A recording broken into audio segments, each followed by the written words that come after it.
Welcome back today to our YouTube channel. Today we are going to continue in our series about visa and visa tips. Like we told you, this channel is for your knowledge, is for your orientation as regards to your traveling plans and purposes. You see, knowledge is key, and in dream sites and tours, we don't play with client orientation because we believe that the first thing you need is not your international passport. Rather, the first thing you need is appropriate orientation and information. My name is Mr. Godson, and I want to welcome you again today. Now, we are going to talk about some common mistakes to avoid in your visa process, because these are the things that will determine if your visa will be approved or refused. Number one is lack of clarity in the purpose of traveling. For you to apply for your visa, your intent of traveling must be clearly defined. The consular officer will like to know your intention for seeking for the visa. So when your intent of traveling is not clearly defined, your visa may not be approved. You need to state in clear terms what you want to travel and do, or what you want to do during your visit, or the reason why you're seeking the visa. Are you traveling for studies, or you are traveling for visits, or you are traveling for work? So what your intent of traveling must be clearly defined. That is number one. Number two is selecting the right category of visa. Now, when you must have made your intent of traveling known and defined, the next thing you have to do is to select the appropriate category of visa that is in line with your intent of traveling. This is where some people get it wrong. So, your purpose of traveling should determine the category of visa you must apply for, you must select. That is another thing. Now, the third one is insufficient documentation. For every visa to be approved, all the required documents must be provided, because in some consulates like Canada and UK, they don't do facial interview.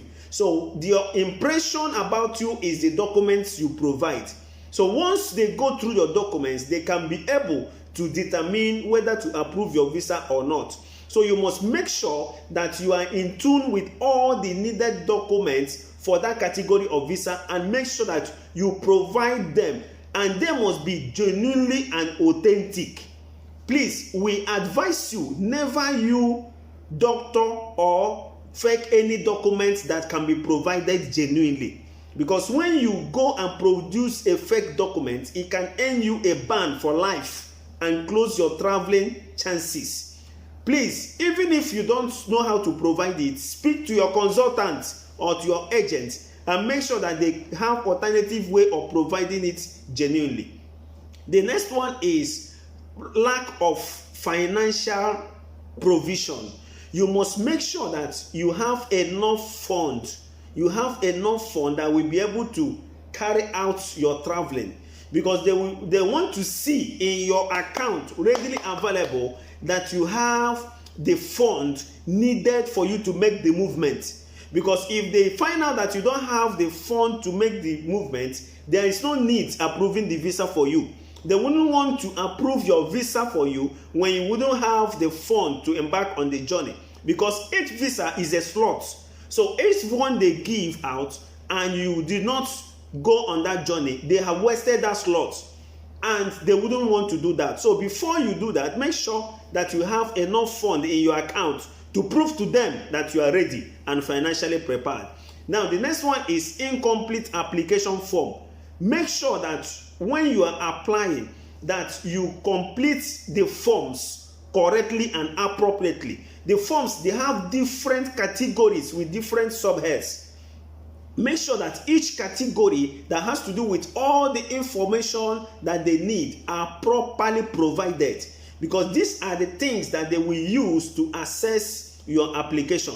So if you miss any vital information, they may not have the time to begin to call you or look for where you are for you to provide it. They will just flip your application and go over to another person. So a lot of things are involved. That's why we advise, if you know that you cannot do it on your own, make sure that you get somebody who is an expert or professional that can help you and ensure that the application is filled in line with the required standards. Please take note of these things and avoid them. Once you do these things, at least you have a higher chances of getting